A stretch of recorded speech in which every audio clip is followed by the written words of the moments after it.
नमस्कार, छायाज रेसिपीजमध्ये आज आपण रव्यापासून खूप टेस्टी आणि सोपा असा नाश्ता बनवतोय। तर इथे मी 1 कप रवा घेतलाय, मिक्सरच्या भांड्यामध्ये काढून घ्यायचा आहे। यामध्ये अर्धा कप दही घालायचं आहे। दह्याच्याच कपामध्ये अर्धा कप पाणी घेतलंय। आता हे आधी मिक्स करूया, कारण रवा खाली बसतो।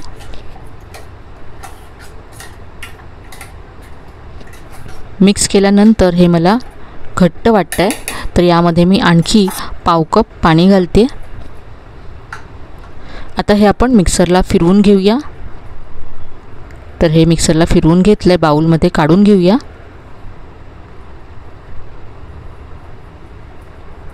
तर हे पाहू शकता असं आहे, आणि आपण हे रेस्ट करण्यासाठी ठेवू, तर हे आणखी घट्ट होईल। तर आता हे झाकून आपण 10 ते 15 मिनिटं बाजूला ठेवून देऊया। तोपर्यंत चटणी बनवूया। इथे मिक्सरचं भांडं घेतलं आहे, यामध्ये 1 वाटी ओलं खोबरं घातलं आहे, थोडंसं आलं घातलं, 2 हिरव्या मिरच्या घातल्यात, थोडीशी चिंच घातली, 1 चमचा इथे भाजलेली चण्याची डाळ घातली, कोथिंबीर घातली आहे, चवीप्रमाणे मीठ घालायचं आहे, आणि आता पाणी घालून ही चटणी वाटून घ्यायची आहे। चटणी वाटून घेतली आहे, बाउलमध्ये काढून घेऊया। आणि आता चटणीवरती फोडणी घालूया। 1 चमचा तेल गरम करून घेतलं, पाव चमचा मोहरी घातली, थोडासा कढीपत्ता आणि 1 लाल मिरची तुकडे करून घातले।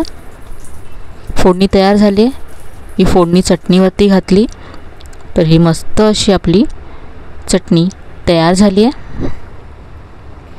चटणी तयार आहे। आता आपण पुढची कृती करूया।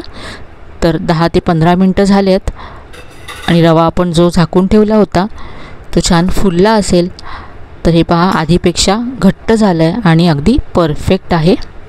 तर यासाठी मला पाऊण कप पाणी लागलं। हे एकदा असं फेटून घ्यायचं आहे।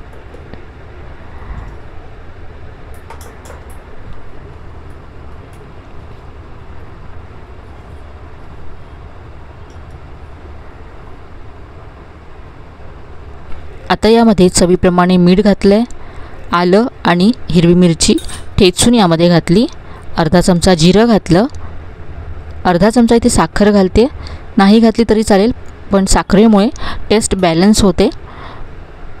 2 चमचे तेल घालायचे, सगळं मिक्स करूया।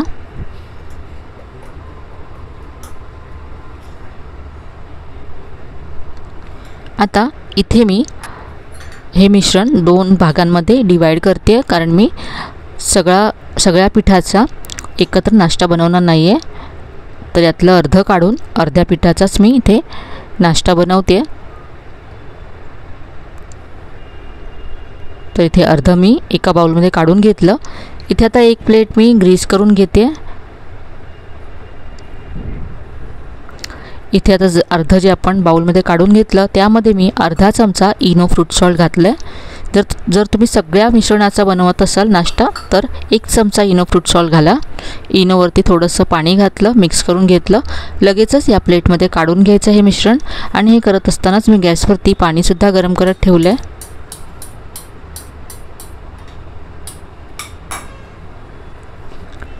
ही प्लेट आता आपण वाफवण्यासाठी ठेवूया। तर इथे मी कढईमध्ये पाणी घेतलं आहे, पाण्यामध्ये 1 स्टँड असा उलटा ठेवला आहे। तुम्ही एखादी प्लेट किंवा वाटी ठेवू शकता। यामध्ये ही प्लेट ठेवायची आहे, झाकण ठेवून आता हे 7 ते 8 मिनिटं वाफवून घ्यायचं आहे। इथे वरून मी थोडासा पावभाजी मसाला पसरवून घेते, यामुळे चव छान लागते। तुम्ही काळी मिरी जाडसर कुटूनसुद्धा इथे पसरवू शकता। झाकून आता आपण वाफवून घेऊया। तर इथे साधारण 8 मिनिटं झालेत। पूर्ण थंड झाल्यानंतर आपण काढून घेऊया। आधी कडा सोडवायचे आहेत।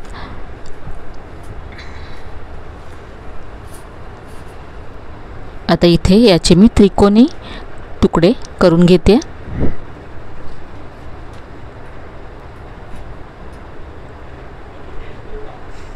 अरे बाबा, एका दिवशी किती ते असेल? तर असे त्रिकोणी काप करून घेतलेत मी।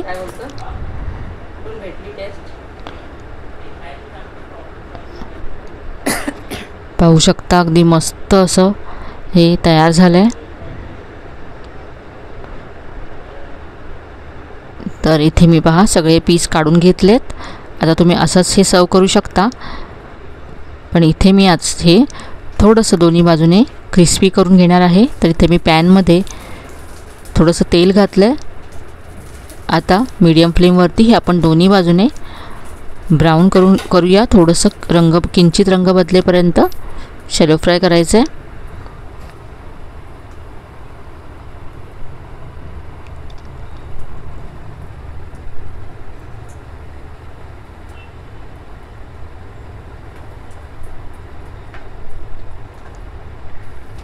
खूप सोपा असा नाश्ता आहे. घाईच्या वेळेससुद्धा तुम्ही अगदी झटपट बनवू शकता. तर पहा दोन्ही बाजूने याला असा किंचित असा गोल्डन ब्राऊन रंग आला आहे. काढून घेऊया.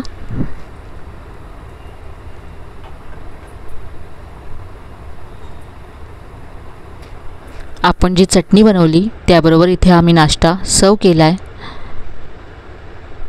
चवीला खूपच मस्त लागतो आणि अगदी साधा सोपा असा नाश्ता आहे. आपल्या घरी जे साहित्य उपलब्ध असतं त्यामध्येच तुम्ही बनवू शकता.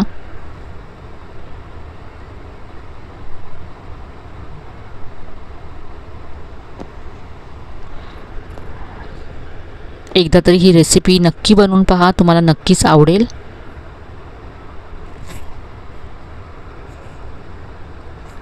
तर आजची ही रेसिपी तुम्हाला कशी वाटली कमेंटमध्ये कळवायला विसरू नका. रेसिपी आवडली असेल तर व्हिडिओला लाईक करा, शेअर करा. चॅनलला अजून सबस्क्राईब केलं नसेल तर नक्की सबस्क्राईब करा. चला तर मग पुन्हा भेटूया अशा छान छान आणि नवीन नवीन रेसिपीसह. तोपर्यंत धन्यवाद.